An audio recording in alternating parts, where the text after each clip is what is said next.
Hello, this is Divyasree Bhaskar from Bangalore. I am Expert Abacus Teacher from Kids Intelligence. Today I am going to share you my journey with Kids Intelligence. This was happened during lockdown. One day I have seen Shubda ma'am's Abacus videos on YouTube. I was totally impressed with her way of teaching. Then I immediately contacted her. Then I joined the course.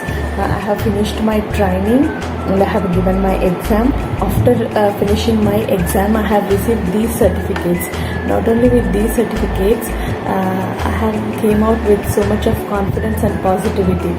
That is because I don't have any teaching background before, but now I am able to teach 10 kids in my first batch itself. That itself is a big thing for me.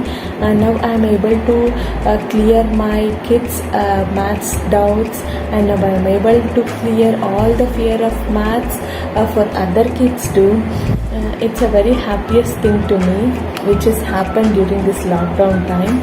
When it comes to Shubda ma'am, she is such a dynamic, ambitious and passionate person. I have seen actually.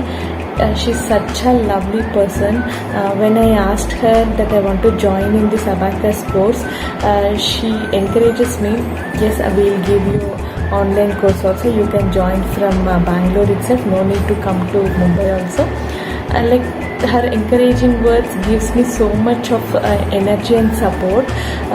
See, because it was not a small thing to learn sitting at home, that without any teaching background. If you want to teach for other kids, it's like a kind of challenging only. I have overcome all my fears with the help of Shubda ma'am, but the entire Kids Intelligence team itself is like such a supporting people. Kids Intelligence is just not only an organization, now it is a kind of family to me, because each and every person are like very helping and supportive, and they'll give so much of information, and they'll clear all my doubts and fears.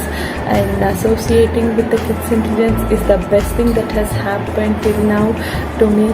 Thank you so much, Shubda ma'am, for everything you have given to me. Thank you from the bottom of my heart. Thank you.